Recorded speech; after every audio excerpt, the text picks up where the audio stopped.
Hey everybody, welcome. Did I startle you? Yeah, we've got. Welcome to the Common Censored live stream.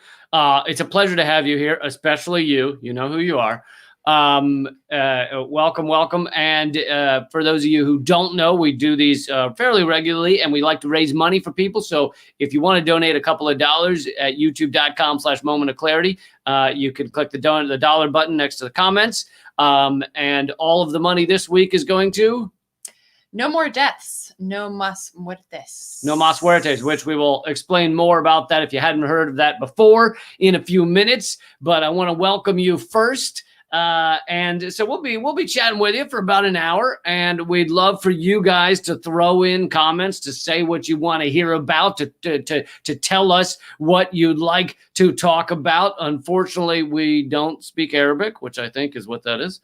I know a little bit of Hebrew, and I don't think that's Hebrew. So it's not Hebrew. No, I know, I was kidding. Okay. So anyway, you speak more Hebrew. I wanted to start off by calmly and peacefully saying, what the fuck is with our government that they can't help people in this fucking, they're all home on like a 17-week vacation while people are there. Have you seen the food lines? The food lines are 5 hours long for people waiting to survive. And we have this shit Congress, shit government. Of course there's Trump. We know Trump's a fucking lunatic, but also the rest of Congress. They go home to their fucking mansions, and they allow people to sit in line waiting for goddamn bread boxes. Go fuck yourselves. That's what I wanted to calmly and peacefully say. Well, Lee, did you see that there was somebody walking through the lines, the bread lines, informing everyone to calm down because the Dow hit 30,000. So yeah, they had a guy with a sign who was like, to the people waiting for food, to know that I may go hungry, I may starve, but the Dow hit 30,000. Yeah, the Dow at 30,000 is really, it's made a big difference in my life. I'm sure it's made a big difference in your life. How could it not? How could it not? And I've said this many times before, but a lot of people don't seem to realize. They think that the Dow or the NASDAQ or what have you matters in your life, that it did well. Oh, it's doing well. That must mean the economy's coming back. No, it doesn't fucking matter. It is like measuring the health of the leeches on a dying person. If you think that tells you how good the economy is, it literally is like looking at the leeches on a nearly dead person and being like, these leeches are very healthy. That means the whole system is healthy. No, it's that the parasites that are living on you and me, that are exploiting all of us, they're doing great, as a serial once told me. Oh my God. Blast from the past. Shit.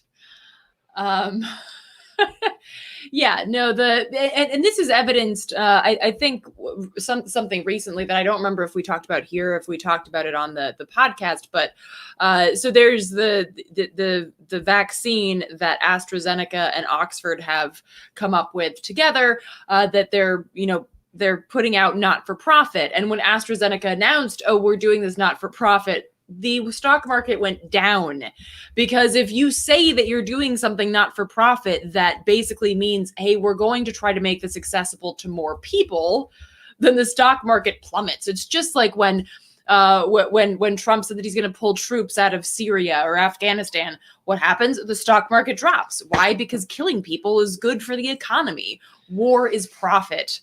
As I said once, sex sells and war pays.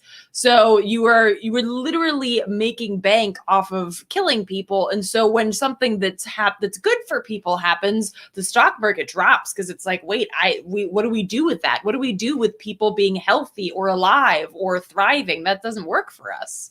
Yeah, and I think you said when Trump said he might stop killing people, it was the most clear example was when he said there might be peace with North Korea, and literally they were having meetings that might have advanced that to the peace with North Korea for the first time in decades, and it didn't end up happening. But in that moment, the weapons contractors' stocks crashed. They lost billions of dollars. I mean, they didn't go to zero or anything, but they lost billions of dollars because they figured that the people who invest in these weapons contractors, which 80% of all stocks are owned by the top 10%, they realized that would mean less money for these weapons makers. And so the stocks go down. And then Trump actually said in an interview, which, he says a lot of shit, but said there's a lot of pressure on him to keep war with North Korea. A lot of pressure from the military-industrial complex. Now, I think that he just does whatever's fucking good for his ego, but it goes to he's not. I believe he's being legitimate there. That there is a lot of pressure on the president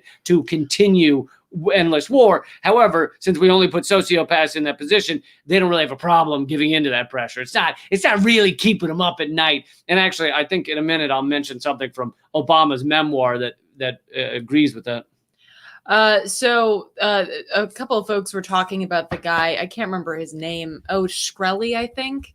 Martin Shkreli. Yeah. Pharma bro.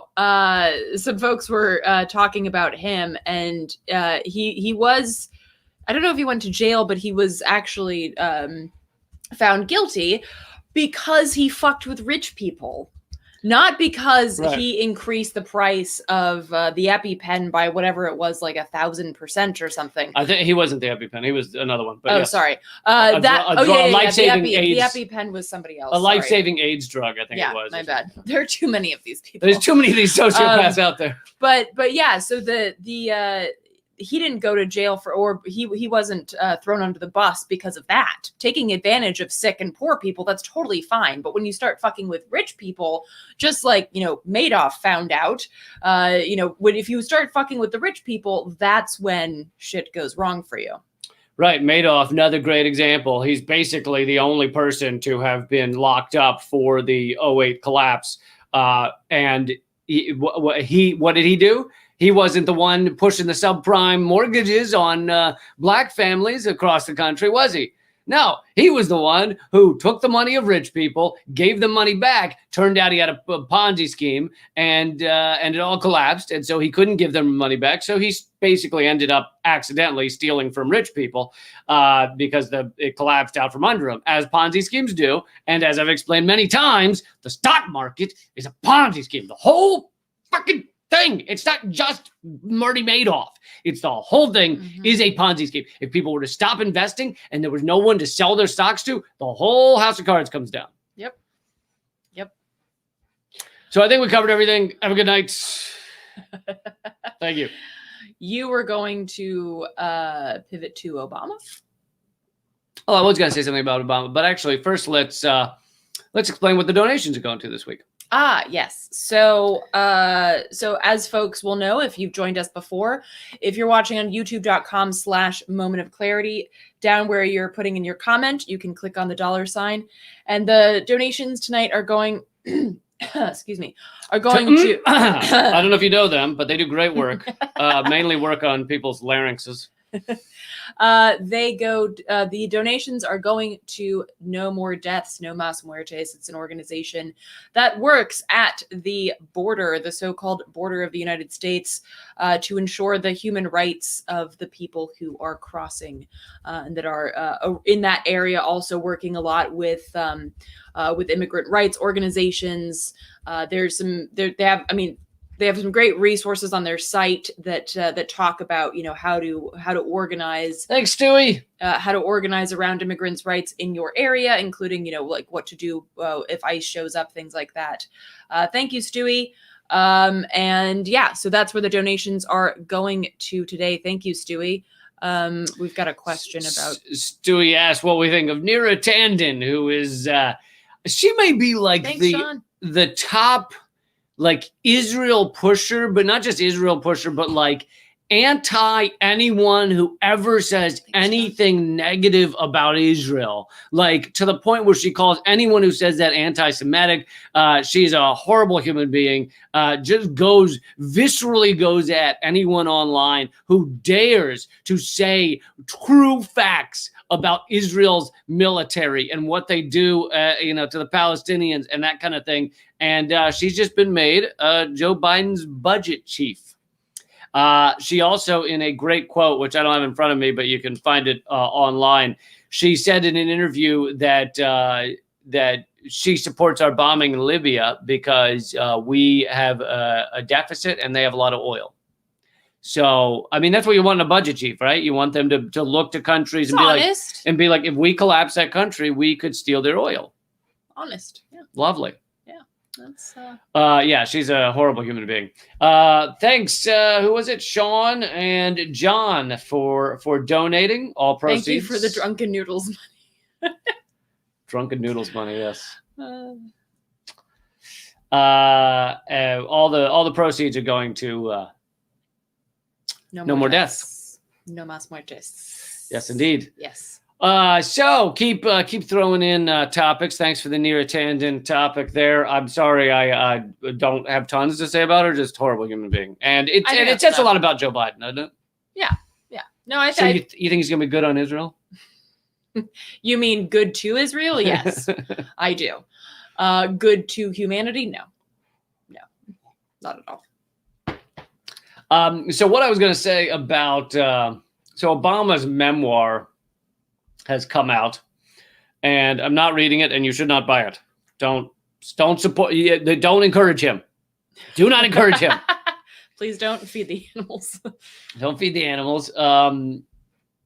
Obama. Here's a quote from Obama, which is one of the most mind-blowing parts. I think I'm going to do a video later this week where I go through some more quotes than just this one, but this is perhaps the most incredible. So he's talking about the people that we've attacked in the Arab world, people we claim are affiliated with Al-Qaeda or insurgents or whatever. And Obama says in his book, which you got to keep in mind, this is not a whoopsie. This is him taking the time to sit down and write what he wants people to know his thoughts are. So this is not an accidental slip up. Oh shit, I had one too many tequila shots before that interview. This is Obama, well written and crafted. He said, quote, "They were dangerous, these young men, often deliberately and casually cruel. I wanted somehow to save them, send them to school, give them a trade, drain them of the hate that had been filling their heads. And yet the world they were part of and the machinery I commanded more often had me killing them instead." Aw, shucks. You know what that reminds me of? It's like when you're trying to drive your car in order to go to the Goodwill to maybe like donate some shit, and then all of a sudden you just mow down a bunch of pedestrians instead. Like you intended to be driving your car for a good cause, but then you just happen to mow down a bunch of pedestrians. I mean, it happens all the time. Like the machinery I'm in control of as the driver, I couldn't stop it. It's the machinery just had me killing them. And you got to understand, most of the people we blow up with these bombs are not actually insurgents or people fighting America. Well, it's a nice little cyclical thing, right? The United States has decreed. Sorry, the United States has decreed that anybody with between like 17 and 90, or even 100 in these areas that we are targeting for terrorist activity is an insurgent. You mean age? Yeah. Yeah, anybody between 17 and 90, etc. Because they're considered a military age fighter or something like that. So you could be a 17-year-old kid skipping down the road to visit your grandpa, and that makes you an insurgent. Right. So basically, when you decree that everyone in that area within that ridiculous age range is an insurgent, then of course all of your bombs hit insurgents because everyone is already labeled an insurgent. See how that's just like a self-fulfilling prophecy here? Yeah. So in this quote, he's basically saying, woe is me. Woe is me. Yes, thank you guys for donating. Really appreciate it. he's basically saying, woe is me. I wanted to help people. And the machinery I was in control of, it had me killing them. That's the terminology. It had me killing them. Well, what were you an employee for Raytheon? Is that what you're telling us? Because that's what it sounds like you're saying. Or were you the president of the fucking United States? Like the idea that he's just allowed to say, God damn it, I wanted to help these poor kids, and I just had to obliterate them with the most powerful bombs humankind's ever known. I just, oh God, I wish I could have. I was trying to get the Employee of the Month plaque, so I had to do what they were asking of me. But yeah, I mean, good intentions, right? Intentions are all that matter. I wanted to be worthy of that Nobel Peace Prize. Instead, I just accidentally bombed a bunch of people, including another Nobel Peace Prize winner, which is the only time in history, by the way, that a Nobel Peace Prize winner has bombed another Nobel Peace Prize winner. So that was really special. He bombed a Doctors Without Borders hospital. So that was a special moment in our history. That's quite a record there to be. Thank you, Nero. The first to bomb another Nobel, and thank you, Nathan. And thank you, Nathan. Well, hold on. Before I answer that, I want to answer. Believe it was Luke asked whether I and Jimmy Dore have hooked up yet. Yes, but it was like a quick makeout in the back of a bar. It was like. Back when you could do that. Neither of us were really feeling it. It was just the end of the night. You go home with the ugly girl. What can you do?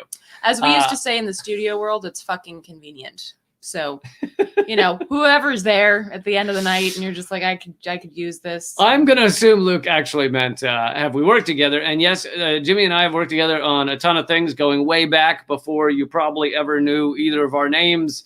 I had him on my podcast initially, probably 10 years ago, before he was really doing the Jimmy Dore show.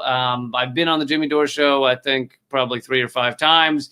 He also did the opening at my comedy special taping, which if you've seen the comedy special, Not Allowed on American TV, which you can watch for free, by the way. Awesome. It's free at leecampamerican.com. He was the opening act. I did not include that in the video because I felt that Jimmy probably wanted to be in control of his own, material and things. You normally, if you have a comedian open, you don't just throw them on your video. Thanks, Elise. Because you want to let them keep their material for their own stuff. So I did not include him in the video. However, he did the opening act, and it was a fucking awesome night. I've also performed he's done live things on stages, which you can look up on YouTube. And I'm part of like a panel that he's kind of hosting. Anyway, yes, we've done a lot. So would you like to respond to this? Oh, what is this? Yeah,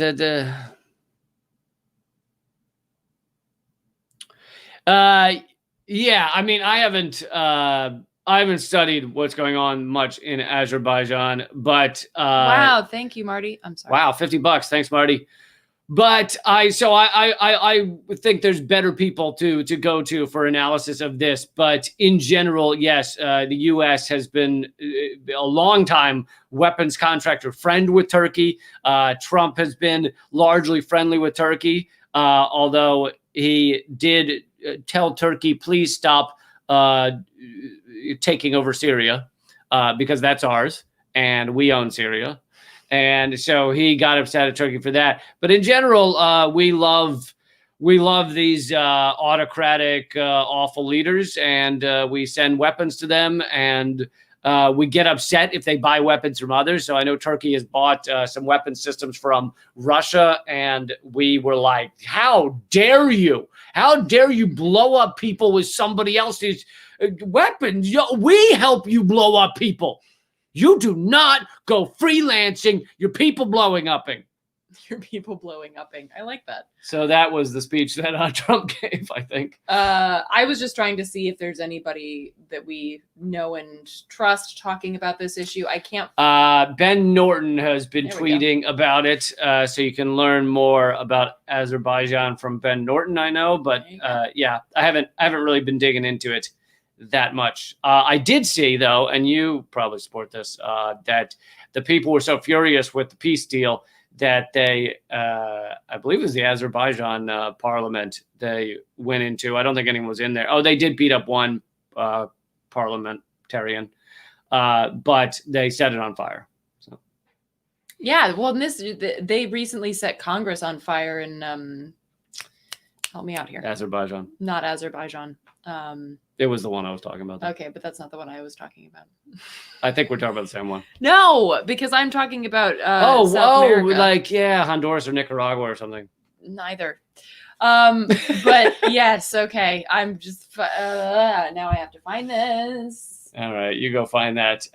Thanks for donating, everybody. All of your proceeds, none of it goes to us. It all goes to No More Death. It does not go to Guatemala. I'm sorry. I just had to. You could have waited a second. I could have. It goes to No More Deaths. Guatemala. Guatemala is where they set the Congress on fire. Speaking of some badassery in the streets, France is once again. Thank you, everyone. Please share this feed, by the way. Have more people come join us. Tell them to come fucking hang out. I love that as soon as like we can't remember something, everyone is just like right there with the answer. Thank you. That's their job. Their job is to tell us what we don't know. Yeah, so Guatemala set their Congress on fire. But Paris and France has been popping off. And we're going to cover this more in our podcast this week with more details that I would need to, Thank you, Rhonda. Reading is really not good for a live stream. It feels awkward and impersonal. But basically the streets of Paris have been popping off since there's been this ridiculous. Thank you, Jim. Yeah, Jim. Jim's a fucking hero. This horrific bill that, among other things, would make it illegal to film the police. And this comes soon after, I believe it was a record producer was brutally beaten by... Thank you, old shaven one. Unshaven. You always say shaven. He doesn't want to shave. Just leave him alone. I don't want to shave either. Well, then you should understand. Solidarity, man. This came soon after a black, I believe it was record producer, was brutally beaten by police. And so soon after that, the French government's like, actually, we'd prefer to not have you film the police at all. And so understandably, and this would also have ramifications on journalists. Journalists would not be allowed to film altercations. And when the police say, okay, it's now time for you to move back, which historically press are supposed to be able to basically go anywhere because our job is to be able to film the shit that needs to be shared widely, which includes very much so police brutality and police protecting the state against the people. So these new bills have, or these new proposed bills have really caused some hot shit to pop off in Paris. And I was gonna, I know, but don't. My God, little OCD coming out there. Well, because I wanted to highlight these things, but I wasn't done talking about Paris. Now you can. Okay. Oh no, it's on me. It's on you. You wanted to play with the. Jim's asking us to please talk him down that both parties are able to electronically change the votes. So I've spoken out against changing these votes a lot. Against electronic systems a lot. I do believe there's too much room for things to be fucked with. However, that being said, it is more complicated than like, oh, the Democrats just rigged things to stop Trump. Because the Democrats don't run the Georgia fucking legislative system. Like, the Georgia Republicans are awful human beings who are not going to sit there and allow their electronic systems to be just programmed by some Democrat who's like, So it's far more complicated than that. Thank you. However, Rihanna. I do believe that we need to get away from the fucking voting machines and into a paper ballot, verifiable, easily audited system rather than this fucking shit show. Also, it's easier to rig the primaries where the Democratic system has control of how their votes are run, and if they want to stop someone from making it further in their system, then they can almost always do that. A good example was not the voting system, because it was a caucus in Iowa where they actually stand there and go, hey, I'd like to vote for Bernie Sanders or whatever. So it's not an electronic vote. However, in Iowa, 2 months before the vote in the primary, they created a brand new app that every precinct captain, every caucus captain was supposed to use, called the Shadow app. And guess what? It didn't work for 2 shits.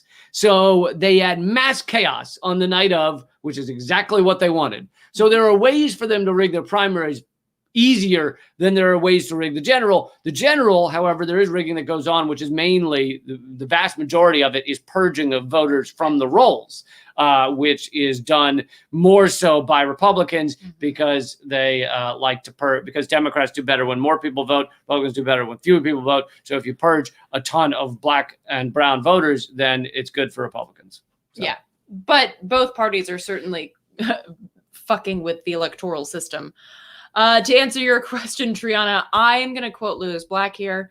The good die young and pricks live forever. So I don't know that Henry Kissinger will ever die. And I had not heard that he wants to be in charge of Biden's China policy, but why not? I mean, he perpetuated, basically fucking mass murders in Cambodia. And I love the idea that Kissinger could be in charge of the China policy, considering at that age, Kissinger doesn't even know who's shitting in his pants. All right. And he's going to be in charge of the China policy. Fuck you. But that's how, but this is how everything worked. I remember I went to a hearing where Kissinger was speaking in Congress. This was like 2015 or something. And there were Republicans and Democrats, at this Senate hearing, and they spent like a good 10 minutes just jacking Kissinger off, being like, your service to this country has been phenomenal. I can't tell you how much you've meant to my career. And I'm like, is this a hearing or is this just some fucking, the communal blowing smoke up the ass of this mass murdering fuckhead who can't even go to certain countries, by the way, France being one of them, because he's wanted for war crimes. I mean, it was just this massive circle jerk for Kissinger. It was absolutely grotesque. And you're welcome. You can't unhear that sentence. Well, I'll make it worse. I can guarantee you his dick doesn't work anymore. So I don't know how there was a circle jerk. There might have been a it took a long time. A circle limply grabbing, but well, there was, yeah. What else? Let's see. Lock him up. Mara says lock him up. I agree. Although you wouldn't get many years in prison from Kissinger at this point. I know. Dude, and the fact that they do all celebrate him whenever he endorses, Hillary or Biden, they're like, Henry Kissinger endorsed me. Nobel Peace Prize winner, Henry Kissinger. What do you think? Should we still have the Nobel Peace? Wasn't Donald Trump just nominated? No, Netanyahu was. Oh, Netanyahu. Do you think we should keep the Nobel Peace Prize? I'm just like, what did you say that the Peace Prize is now like really just more akin to what Nobel is also noted for inventing, which is dynamite? The main thing Nobel did was not invent the Peace Prize. It was invent dynamite. And he then realized that might be bad for his legacy, so he invented the Peace Prize to kind of cover over it, like painting peace on the side of the dynamite sticks. And so now the Nobel Peace Prize fits perfectly with his actual legacy. Dude, it's just fuck. I mean, wow. I got nothing on that one. That's what you got. Let's see, folks. Please send us topics, send us ideas of what you want to chat about tonight. We hope everybody's hanging in there in these horrible times as we see business after business fucking collapse around us. There was a pizza place next to where I work, next to the studios for Redacted. And it, granted, it never had lines outside the door, so it wasn't like killing it before. But when the pandemic started, they put up a paper sign on the door that said, "We will be back March 23rd." This is the beginning of March, I believe. And they said, because of the pandemic, we won't be back until March 23rd. That sign, that paper sign, sat there, grew old and wrinkly, turned brown, and I saw it about a week and a half ago, still up there. We will be back March 23rd. And now After all that time, the store has put up paper covering all the windows. I assume they're going out of business. So, Yeah. and that's a lot of America while Congress is on holiday vacation. Paid vacation. Yeah. It's a fucking blast. Just a reminder, folks, we are donating tonight to No More Deaths, No Más Muertes. And so if you're watching on Facebook, you can go to YouTube, youtube.com/moment of clarity, where you type in your comment. You can also type in, thanks, Patrick. You can also click on the $sign and donate. And that's where the money is going to tonight. Thank you, Patrick. Appreciate it. So, yeah. And please, if there's anything that you want to discuss, talk about, throw it into the chat there. Propaganda has an interesting topic.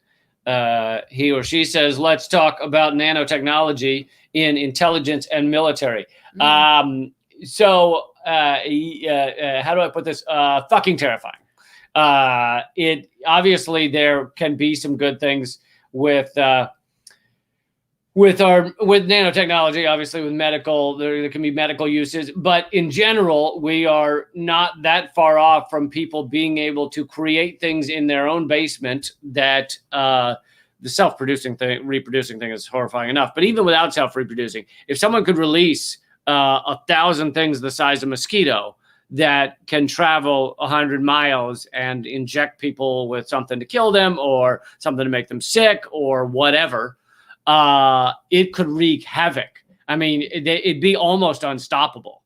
And we can create these things already. Right now, I think they can only be created in a lab somewhere. So it's kind of difficult for someone to get their own hands on it. Thanks, Norma Ray. But it's only a matter of time before people can create them on their own in their basement. And what do we do then?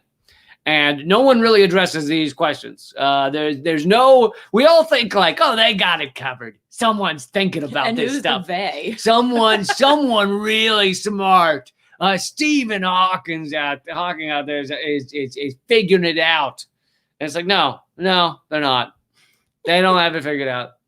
They just go along and see what they can do. And then after they create it, they go, wow, we did it. And that's the entirety of the thought process. Same with AI, which we've talked about a lot. Mm-hmm. But yeah, it's pretty terrifying. Well, and we are playing God in this in this situation. So we are creating these technologies in our own image. And when I say our own image, I mean those mosquitoes don't look like me. In the systems image. So right now I'm thinking of the AI that you mentioned, not necessarily mosquitoes. I don't. Thank you. I guess I mean Lumpia. You could make a racist mosquito, but my point was that if you remember one sentence from this live stream, you could create a racist mosquito. Well, but think about it, because mosquitoes are already kind of racist because they do pick different blood types and stuff. Actually, I've noticed this, that mosquitoes don't like me. I don't know, but I don't know if there is some sort of connection between melanin and like the sweetness of the blood, because all of my friends that are darker than me seem to be liked more by mosquitoes, and the friends of mine that are my same hue or even lighter don't seem to be loved by mosquitoes. I don't know if there's a connection there. I just saying. But anyway, I did read that it has to do with like the carbon dioxide you emit combined with the type, literally the type of blood you have. I don't know which ones they prefer, but anyway. Eat garlic. Mosquitoes don't. Well, maybe that's why they don't like me. But I know people. Anyway, this is not important. I like to hold a piece of garlic and just hold it in front of them wherever they go. Just and that always works because they're like, it's giant flying garlic. And then they get angry and they leave and they tell their friends, don't go there. There's flying garlic. That's how it works. All right. Well, anyway, that was not the point. The point was that we're creating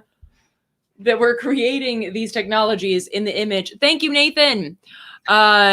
That we're creating these technologies in our own image. And so, for instance, when we create AI networks, we are creating AI. Thank you, DS. That is racist. So, for instance, the AI that looks at, that looks at all of the health data that we put into it, Well, that's racist health data. First of all, because we don't have a non-racist healthcare system, so that the data that's being put in is tremendously skewed towards the white, predominantly male perspective.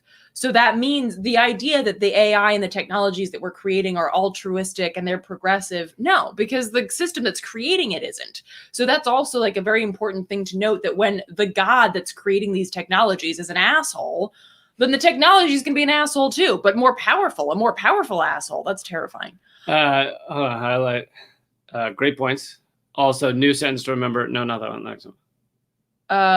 Yes. Well, I would like to just highlight this one really quick. Okay. I would love it if Trump pardoned Snowden and Assange, but I doubt it. What a beautiful, I said this on Redacted tonight. What a beautiful fuck you to the liberal elites than to pardon Assange and Snowden. It'd be beautiful. Mm-hmm. So I highlighted this one. This was the one you meant? Yeah. And thank you for donating, folks. Again, all of the donations are going to No More Deaths, No Mas Muertes. Carry on. DS, thank you for the donation. And also it's a great point I hadn't thought about, honestly. I never thought about that as used in that way. I know that they don't want to give us universal health care because they don't really give a fuck. And because even the ones that are not making money from big pharma and big health insurance, but many of them are. But the idea that then they have one less recruiting tool for the military, I hadn't put those two together, but I do like that idea. Well, you did talk about that. I can't remember if it was on your show or somewhere else, but you talked about like the military is basically like an offering of socialism. I love this. You tell it. Well, I love this idea that like the promise of the military, when they say to you, please join the military, really, if you shrink it all down, if you boil out the bullshit, you get join the military and we will give you socialism. Mm-hmm. We will give you not just a collective group of people that you'll feel camaraderie with and you'll work together with and feel good about helping your quote unquote helping your country. Not just that bullshit, but we'll give you the fucking benefits, health care, maybe pay for college. It goes on and on. I mean, the benefits that are now granted, the VA now sucks so much that you don't get a lot of those benefits, but the idea, what's sold to them is we will give you socialism. We will give you a socialist society. And the biggest socialist entity in the world is the U.S. military. I mean, think about that. Next time you argue with your friends about socialism, capitalism, all that horse shit, remind them that the biggest socialist entity in the world is the U.S. military, and that the promise of socialism is the main thing that gets people to join up. And, some people join up to kill people from other countries, but many of them join up for socialism. The economic force, for sure. Seeing some folks mention pardon Leonard Peltier. Yes, that would be lovely too. I mean, explain to that. So Leonard Peltier is a political prisoner, as is Mumia Abu Jamal. They are both political prisoners that are political prisoners because they have been very effective at fighting against the state, even behind bars. I mean, Mumia Abu Jamal has written how many books since he was in jail? It's 42.5. I don't know, but a lot. So continues to be very active from behind bars. And they both represent significant threats to the state, even just by their existence. Mumia Abu Jamal is a Black fighter for human rights and for justice. Leonard Peltier is an Indigenous fighter for human rights and justice and Indigenous rights. So just their very existence is a threat to the state, right? The fact that they are demanding human rights for their communities that the basis of the foundation of this country, which is genocide and slavery, is the antithesis of those human rights being recognized. So their very existence is a threat. And of course, their organizing capacity, their ability to stand up to the state effectively is incredibly dangerous. And so they were both slapped with some, absurd, charges. that are patently untrue. Well, Mumia, they claim he killed a police officer, which he didn't. But right, but this is the point, right? That when we see this happening, throughout, whether that be environmentalists who are fighting against the state, whether that be activists that are fighting for basic human rights to their communities. Same thing with No Mas Muertes. Actually, the one of the key figures with No More Deaths was put on trial. He was actually later found not guilty, but it took a lot of and fighting. his name was Scott something. Maybe good job. Maybe Warren or something. Warner, maybe. But actually, they both, I think, are accused of killing law enforcement. And Mumia kind of fits in with the complete destruction and taking down of not just the hierarchy of the Black Panthers, but the Black prophetic class. I mean, and he was apparently an up and coming, really kind of impressive personality who was speaking to Black issues. He had a radio show, etc. And I mean, they just tore it apart between Malcolm X and MLK, and really the Black prophetic class was just gutted and sometimes outright assassinated. Yeah. So, it's funny. There's I can't remember what it was, but it was like, some myths about the United States. And one of them was that the United States doesn't have political prisoners. Because, one of the things that the U.S. will point out is like, look at this country and they've got all these political prisoners that they've just thrown in jail for exercising their right to free speech and shit. And you're like, you mean like you have political prisoners? Or I mean, that's different because we don't do political prisoners. No, we do violent radicals and things like that. No, never. But yeah, the U.S. absolutely has political prisoners, and those are two of them. So yeah, we have a lot of political prisoners. Another one is hacktivist. Marty Gottsfeld. He's not very well known, but you could look him up as well. I know he's trying to get Trump to give him a pardon. He's been in prison for 4 years. Basically, all he did was a denial of service attack against a hospital that was in Boston that was keeping people against their will, under the guise of kind of mental illness. Now, some of them did have mental illness, but the hospital needs a certain number of people in there to kind of justify their existence. And so some of them were, being held against their will. And so he did this denial of service attack, and they have him locked up for, I think, 10 years. Thank you, Gamandi. Yes, just a little side note here. I have a few podcasts, and one of them is Silver Threads with Carla Bergman. And last week, just in time for the genocidal holiday of Thanksgiving, we had on Khalid Ben Ali, who's an indigenous organizer and anarchist.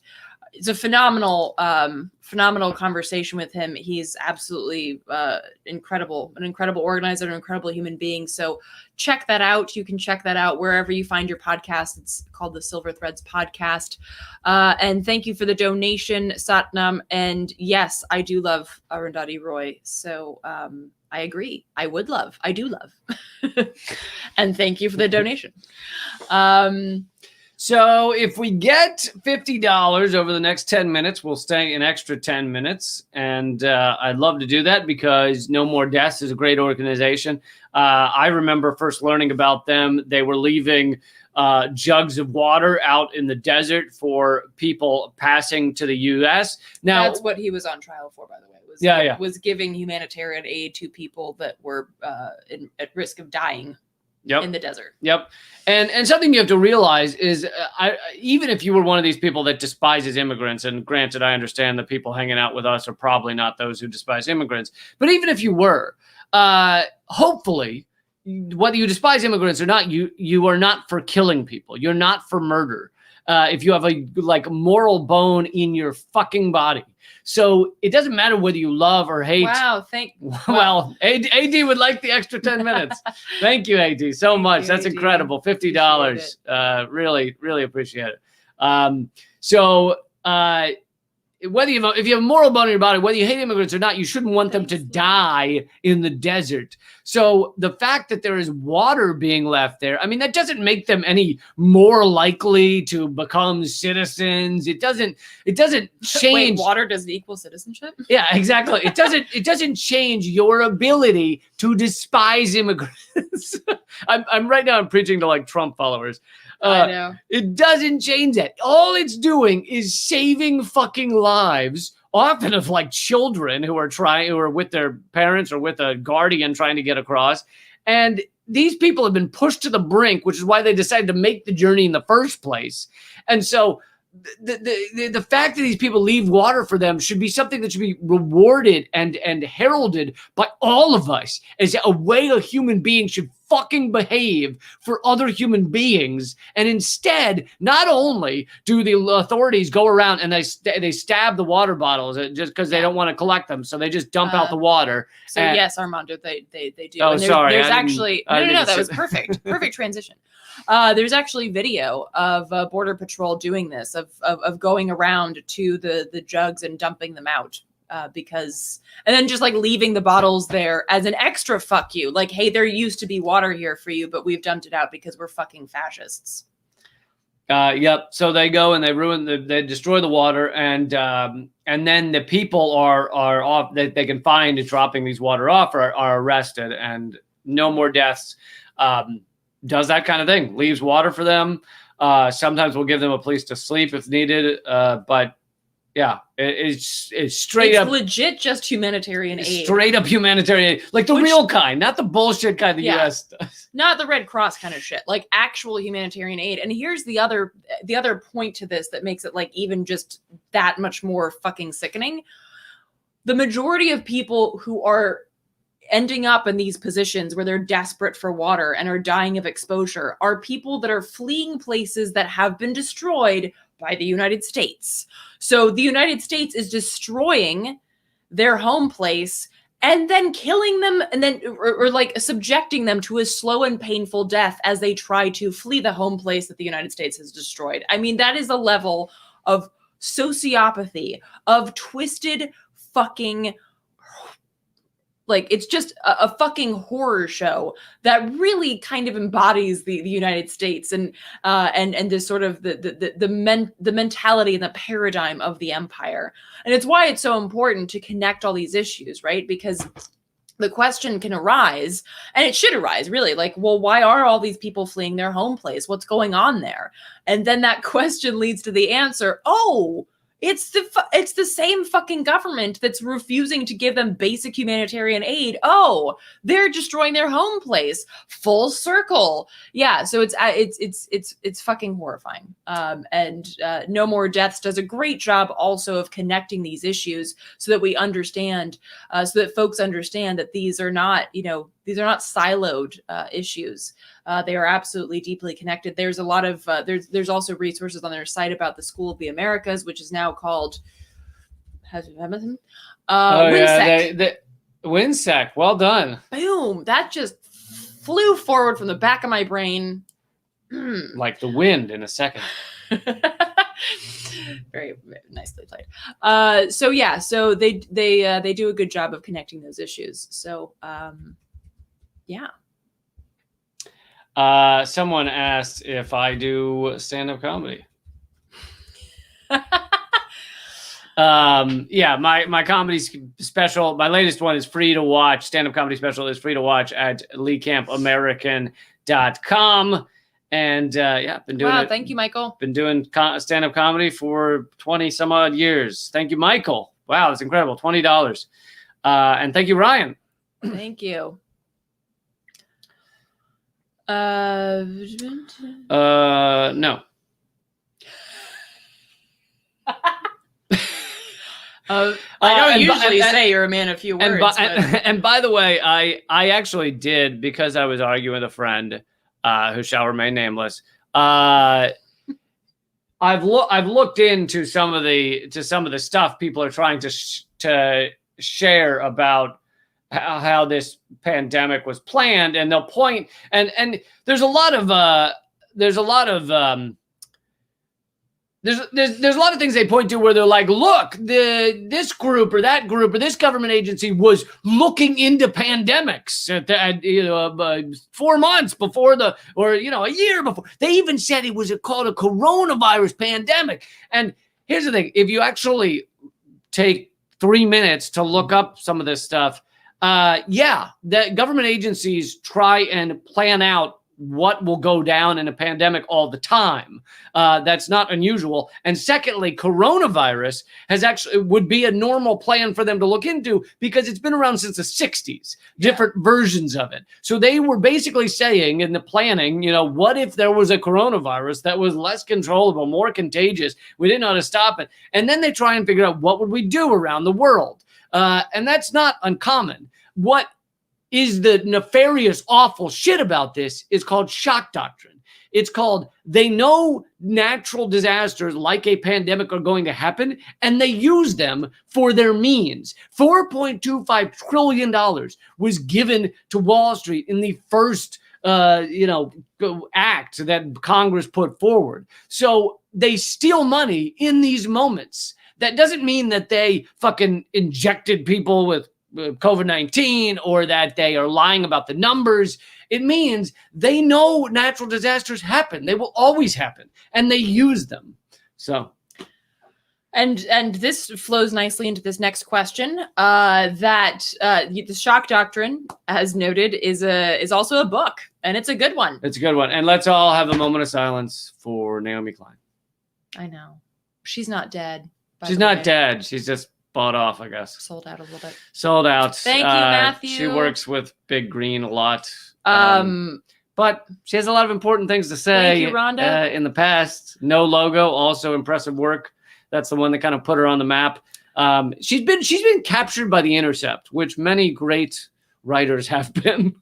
But to get back to the book thing, which is more interesting than talking about how Naomi Klein sold out, there are a couple of books that we've been talking about in our mutual aid circle recently as Thank you, Will. As kind of required reading almost.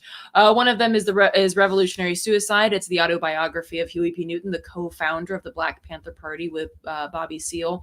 It's his autobiography. It's brilliant. Another one is called First World. Ha ha ha. Really? Oh yeah, it's here. It's been sitting here for like years, Lee. Come on. I like it. The Zapatistas, and it's basically a commentary on like how we call ourselves the first world and other places the third world, but look at how fucked up we are. And it's basically essays and interviews with Zapatistas. It's fucking brilliant. Really, really wonderful stuff there. I also recommend this little tome. Oh, no, not that.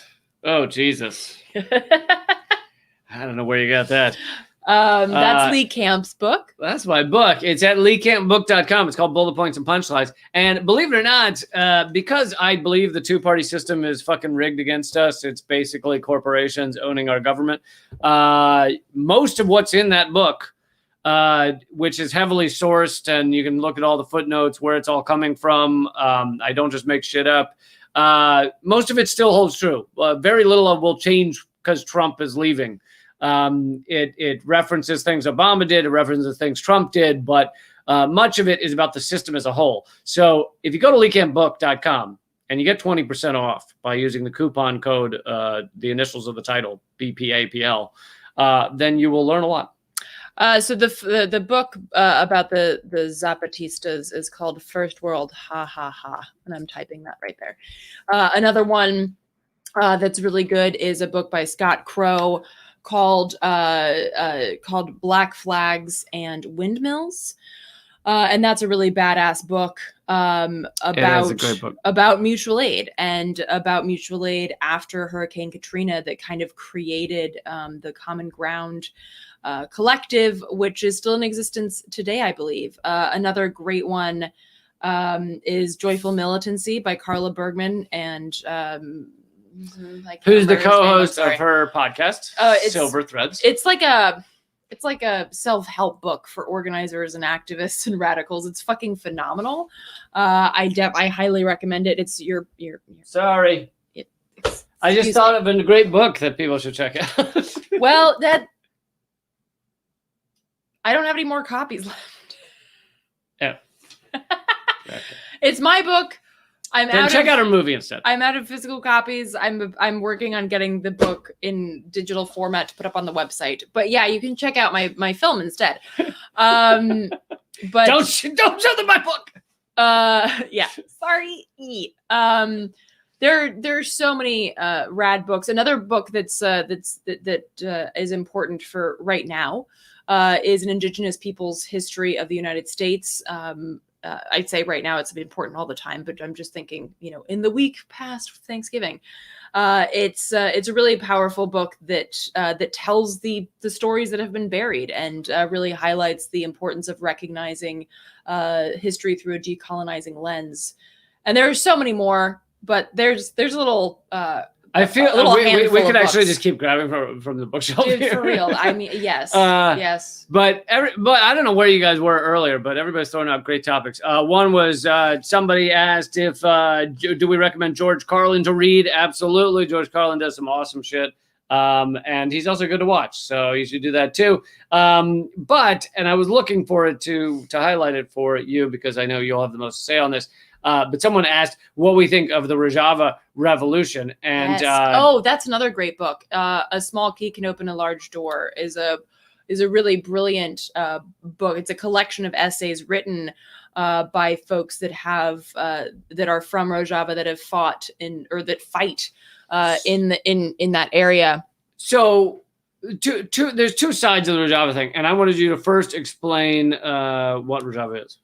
Rojava is the area, it's Kurdistan, it's in northern Syria, and it's been a basically used as a tug of war tool it's been used in proxy wars for a very long time, but the US has had has worked very much in using the Kurds for their own means in the region. So it's right by the border between Syria and Turkey. And they have done, Rojava is just a fascinating story and a fascinating example of how, first of all, how our perspective on things like feminism and things like justice and egalitarianism are so warped. Thank you, Maki. But you haven't yet mentioned that they're socialist and kind of. No, they're not really. Yes, kind of. Not no. So the person that I could go off on a tangent here. They're different than our economic system, correct? Well, they are anti-capitalist. Why don't you say that? But basically, one of their tenets are based on democratic confederalism, which is a concept that's been put forward by folks like Bookchin, who and their leader, who is still in prison in Turkey, Öcalan, has written a lot about this system and how this system needs to be built so that the people that are most affected have the most say, and how our structures should not be this ridiculous hierarchy that demands that the vast majority of people don't have a say in what happens to them. Really, really powerful stuff.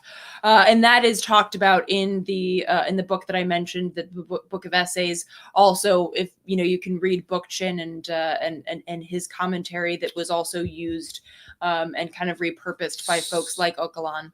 So the thing with Rojava is that it is both a genuine and impressive movement of people doing things that everyone should learn about, and it also can be used by the United States to try and push our quote-unquote ownership of Syria. Mm-hmm. So it can be both.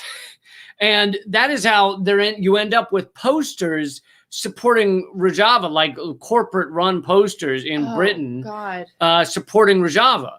And the reason is because the U.S. empire wants this Kurdish area to remain autonomous because it can serve as a buffer and as a way strategically to hurt Syria. And the truth is the U.S. shouldn't be involved at all. It should be between the peoples of that region. Well, there was all this. Sorry. And the last thing that happened that actually got mainstream coverage, Rojava didn't get any mainstream coverage until Trump went to try and pull out some U.S. troops. And when he did that, all of a sudden CNN and MSNBC and Fox News lost their goddamn minds. Their head burst into flames and they were grabbing pearls with two hands because we were leaving the Kurds to be massacred. Oh my God. And that was them saying the U.S. must keep destroying Syria because that is our right. And that's why we're there. And how dare Trump withdraw troops? And the military most recently has said that they told Trump they'd pull the troops out when they didn't. And which should horrify everybody because that's basically a coup, at least in those decisions. That decision-making process is a coup against the democratically elected leader. Whether you love Trump or hate him, he was the democratically elected leader. And so it's like the military-industrial complex is doing something without they're lying to the president to keep troops in a region is fucking horrifying. So it's very complicated. I mean, yeah, there's a lot of, again, like the Kurdistan in general, which is not just that part of northern Syria, but Kurdistan in general and the Kurds have been used as pawns for so many, superpower proxy war bullshit. And This is something that Kurdish fighters have talked about as well, that they're well aware that they're being used, but that doesn't mean that they're not going to accept, for instance, American weapons, for instance, when it's offered to them to fight to protect their home place. And so, yeah, this is this push and pull, and there's conversations, and they're like, okay, well, we're anti-capitalist. What does that mean when we are fighting to survive and have to play into, like the global arms trade, for instance? And there's so it's really, because I feel like a lot of times we have these conversations and they can be very abstract. And they can really be, they can feel kind of like dreamlike, like, well, at some point in the distant future. But no, like there are people that are not only struggling with these issues right now, but they're struggling with them in the midst of a fucking war, a war that's been ongoing for decades. So I think it's really important to look into those stories in that region, not just for education on these issues of anti-capitalism and feminism and egalitarianism, but also to understand how we might structure things differently in the here and now. So yeah, and I think maybe that's a good way to. It is a good way to end. Except I think I should definitely address Dallin's wonderful point that Bill Hicks is still alive and he's Alex Jones.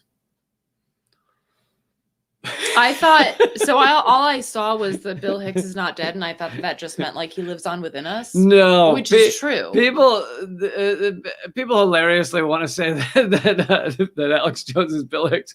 Okay, that's just horrifying to say. That would be like saying that like terrible. John Lennon never died. He is Henry Kissinger. Yeah, exactly. Like that's horrifying. Exactly. They're like the polar opposite of each other. They're the polar opposite of each other. They stand for two completely different things. But on top of that, Alex Jones would have been 20 when Bill Hicks died. So he's like 15 years younger than Bill Hicks. And anyway, it's hilarious and sad that people would say such a thing. And Bill Hicks is fucking awesome. He was an awesome human being who did amazing stuff. And Alex Jones is a fucking leech on the anus of America. So there's a bit of a difference there. So. All right. Yes, Elvis is alive too. Elvis is alive too, and he is Elliot Abrams. Oh my gosh, we could have so much fun with this. Yes, we could. But we'll save that for now. So, everybody, we're going to wrap up, but all of the donations, and if you're watching this after the live stream happens, you can still go donate at No More Deaths, whatever the website is. No, what was it? No Mas Muertos? Well, no, I think the website is No More Deaths something. Okay. But if you like DuckDuckGo it or start page it, don't use Google, then you'll find it. And they do great work. So thank you guys so much for the donations. We also have a podcast together, which you should check out. It's called Common Censored, and it is free on most all of your podcast platforms. So please look up Common Censored. The second word is spelled CENSORED. And we both have shows, movies we've created. Oh, Eleanor's film just won more awards. It won Best Feature-Length Documentary in one film festival, and that's at hardroadofhope.com. You should absolutely check it out. And all my stuff is at leecamp.com. You can join the email list by texting the word redacted to 33777. It's completely free in the US to do that. So awesome, y'all. Thank you so much for joining us. Thank you so much for donating, and we will see you next time. click subscribe if you haven't. Do it. Keep fighting. Act out.